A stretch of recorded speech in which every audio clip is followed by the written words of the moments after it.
आंखों में मंजिलें थी, गिरे और संभलते रहें। आंधियों में क्या दम था, चिराग हवा में भी जलते रहें।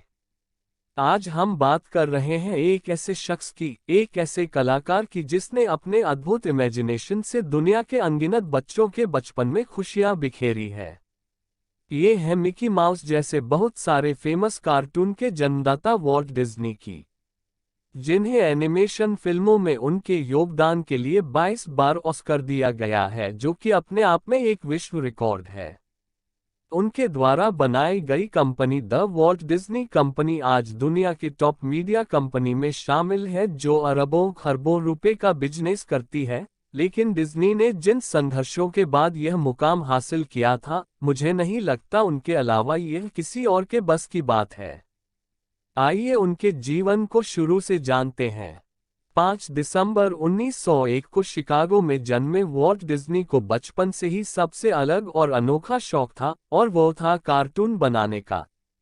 वे हॉलीवुड कलाकार बनना चाहते थे, लेकिन ऐसा कभी नहीं हुआ। मात्र 19 साल की उम्र में उन्होंने अपनी कार्टून कंपनी खोल ली थी, लेकिन उनका एक भी कार्टून नहीं बिका और पैसे की कमी के चलते उनके पास किराए और खाने के पैसे भी नहीं थे, इसलिए उन्हें अपने दोस्तों के पास रहना पड़ता था।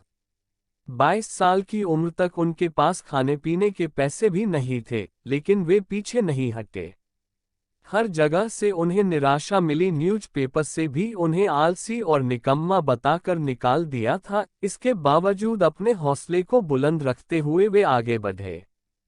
25 साल की उम्र में उन्होंने एक गैराज को स्टूडियो में तब्दील किया और 5 साल बाद उन्हें एलिस इन कार्टूनलैंड और ओस्वल्ड दी रैबिट के एनिमेशन से पहली सफलता मिली।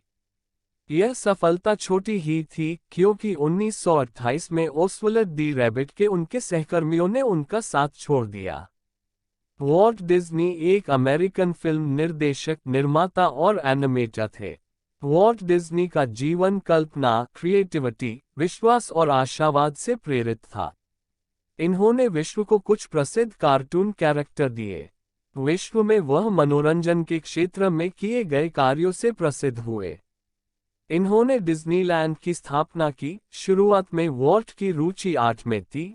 अपने पड़ोसियों को वह अपनी ड्राइंग बनाकर बेचा करता था।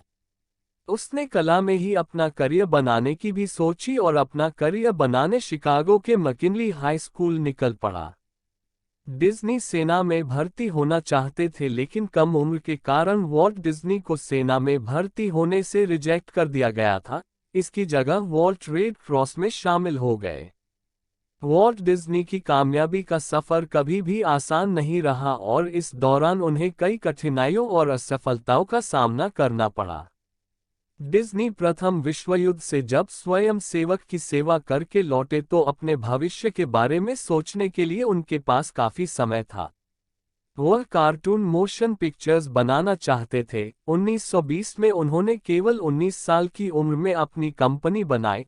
वह बचपन से ही जीवों के कार्टून बनाया करते थे। इसी समय उनके पास किराया चुकाने के पैसे नहीं थे और कई बार उन्हें बिना खाने के रहना पड़ता था। वह एक भी कार्टून बेचने में कामयाब ना हो पाए। कैंसस सिटी में अपनी कार्टून सीरीज के बुरी तरह असफल हो जाने के कारण वह कंगाल हो गए। एक बार उन्हें एक समाचार संवाददाता ने यह कहकर निकाल दिया कि वह सुस्त है और उनमें कल्पनात्मक और सृजनात्मक विचारों की कमी है। वह कई बार दिवालिये हुए। वह हॉलीवुड एक्टर भी बनना चाहते थे, पर ऐसा ना हो पाया। 3 साल बाद उन्होंने हॉलीवुड के लिए कैंसस सिटी को छोड़ दिया ताकि वह अपने बचपन के सपने को पूरा कर सके। बाद में उन्होंने एक स्टूडियो सेटअप किया। कुछ समय बाद छोटी एनिमेशन, एलिस इन कार्टूनलैंड और ऑस्वाल्ड द रैबिट के द्वारा कुछ कामयाबी हाथ लगी, लेकिन ये ज्यादा दिनों तक कायम ना रह सकी।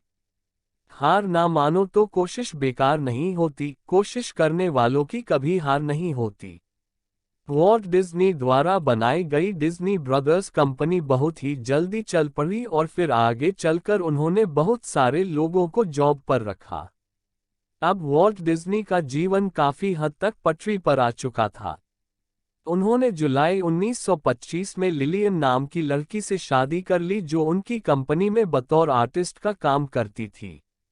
अब बात करते हैं उस कार्टून कैरेक्टर की जिसने वॉल्ट डिज्नी को शिखर तक पहुंचा दिया। 1928 में न्यूयॉर्क से कैलिफोर्निया जाते समय ट्रेन में कागज पर वॉल्ट ने कुछ अजीबोगरीब कार्टून बनाना शुरू किया और अंत में उन्होंने एक चूहे के आकार का ड्राइंग बनाया जिसका नाम उन्होंने अपनी पत्नी के कहने पर मिक्की रखा और फिर उस ड्राइंग का एनिमेशन बनाकर उन्होंने मिक्की को अपना आवाज दिया। 18 नवंबर 1928 को वॉल्ट डिज्नी ने एनिमेशन का पहला शो मैनहट्टन में दिखाया जिसे लोगों ने बहुत पसंद किया और फिर उसके बाद से वॉल्ट डिज्नी ने कभी भी पीछे मुड़कर नहीं देखा और एक के बाद एक बेहतरीन एनिमेशन फिल्में इस दुनिया को दी। उन्होंने पूरी दुनिया से 950 से ज़्यादा भी पुरस्कार और सम्मान प्राप्त किए। इतना ही नहीं, इस फिल्म इंडस्ट्री के सबसे बड़े पुरस्कार ऑस्कर के लिए 59 बार का नॉमिनेशन किया और 22 बार इसे जीतने में सफल हुए। आखिरकार इस दुनिया में एनिमेशन फिल्मों को नई ऊंचाई देने के बाद 15 दिसंबर 1966 को वॉल्ट डिज्नी ने इस दुनिया को अलविदा कहा। आप भी लाइफ में किन्हीं मुसीबतों से गुजर रहे हैं तो एक बात याद रखिए, मुश्किलें केवल बेहतरीन लोगों के हिस्से में आती है क्योंकि वह लोग ही उससे बेहतरीन तरीके से अंजाम देने की ताकत रखते हैं। अगर यह स्टोरी अच्छी लगी हो तो वीडियो को लाइक शेयर जरूर करें और चैनल को सब्सक्राइब करना ना भूलें। धन्यवाद। जय हिंद।